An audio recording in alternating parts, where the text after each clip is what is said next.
Hey boys and girls, in my first video I showed you last time how I made £870 flipping PCs and all of the stupid mistakes I made along the way, notably performing a live lobotomy on the GPU.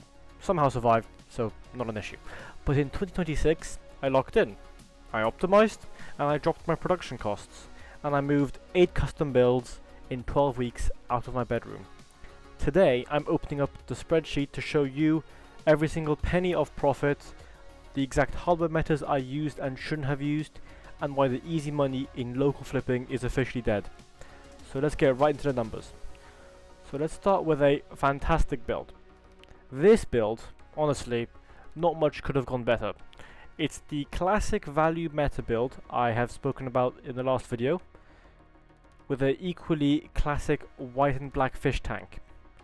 Now, as you can see with prices, this was clearly the last of the good deals before Hell on Hardware Earth. I scored some great deals here, and it showed, with a massive £145 of profit in a time to sell of 6 days. Overall, a calm build, with profit that is only minutely eclipsed by my custom build for Jack Aries, who was the voice actor in Baldur's Gate 3 and Black Myth Wukong for the English dub. That level of trust proved the concept was real, but the local market had other plans. The next build, honestly, was my highest point. Yes, as you can see, that 2060 Super inside was one that I had bought about 1 year ago. If not for that, profits would have easily been above £100. But that doesn't matter after all. I posted it, I slept on it, and then by the next afternoon it was gone. But the elephant in the room, storage prices.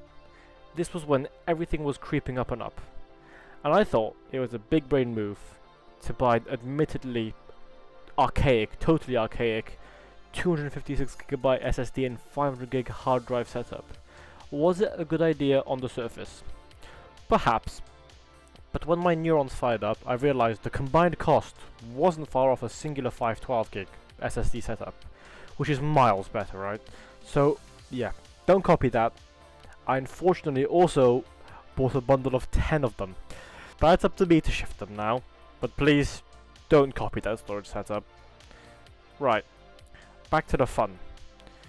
This was a PC you've all seen me build. This is the B-roll footage of the first video. So this PC was my first time using an AliExpress board. And honestly, nothing to complain about. Right? The BIOS is a bit of a throwback, for sure, but it is in English, and you can find PBO and XMP Expo quite easily. And as you will see, a small pattern has emerged. The 5700 XT. I thought I was finding the next great thing, the next meta after all. I mean, with these prices, could you have blamed me? This was short-lived, however, mostly due to the next one. Let's get on to that now. So, look at that time to sell. Not great, right? But as the little text shows, the room that I used to build was not usable for an entire month due to window work. Hence, I had no options, so it slowed it down. But on top of that, this 5700 XT build just wasn't selling. Also, I thought it was the GPU, it could have been something else, but still. Solid profit once I sold it. Eventually. Right, now this is where it starts to get harder. Builds 14 and 15. It's a tale of two halves, honestly. Although you would expect the white one to sell better, the black one sold in a very respectable 9 days, with a very respectable £100 of profit. So, nothing interesting to mention, honestly. Consistent, nothing insane happened, fortunately for business, but admittedly, it does make for a less interesting video. And then, build 15. This build single-handedly tells the story of the rest of my year. It had the storage setup I regret, but it was a good-looking white build in a nice fish tank. Yet the local market was completely cold. I had to repeatedly drop the price down again and again, down to £470 to get a serious buyer, and then even then it took 3 weeks for it to sell. And not gonna lie, that dry spell was demoralizing as hell. Right, sitting in a bedroom surrounded by frozen inventory that isn't moving makes you feel like your dreams are totally delusional. But don't worry, it gets even worse. Build number 16, well, it's still sitting with 0 inquiries at this very moment. Was it views? Surprisingly, no. It was pulling a steady 10 to 15 views a day, which is actually higher traffic than I was getting back in January when I sold that build for in only 18 hours.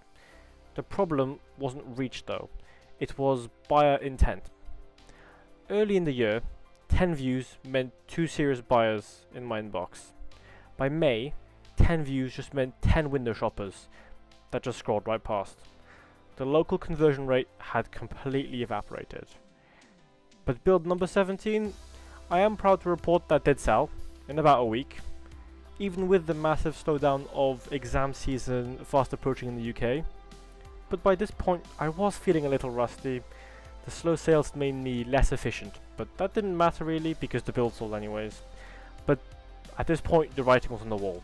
Not even Steiner's counterattack could save the May to July market.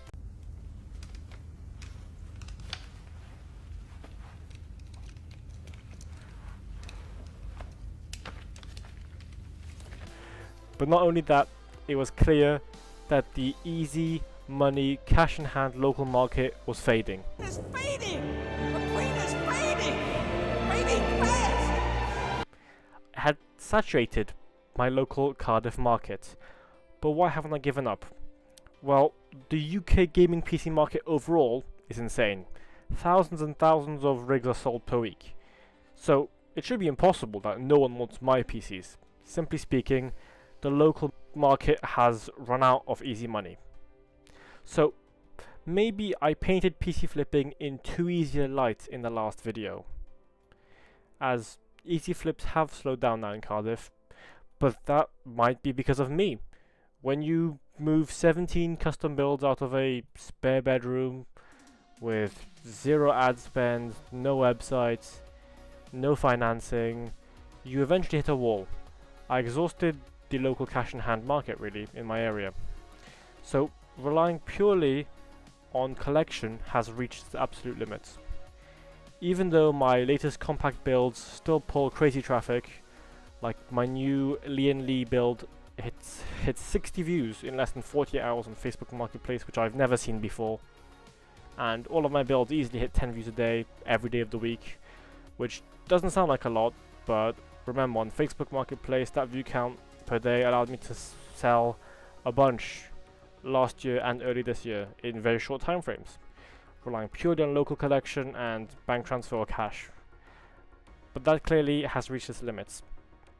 To scale P-Spec, I'll have to break out of the local game. So clearly it's time to build a platform, to go national, and go big or go home. And I'm certainly not giving up now. So subscribe if you want to see how we build the platform and scale national shipping. Thank you for watching, and I'll see you in the next one. Bye bye.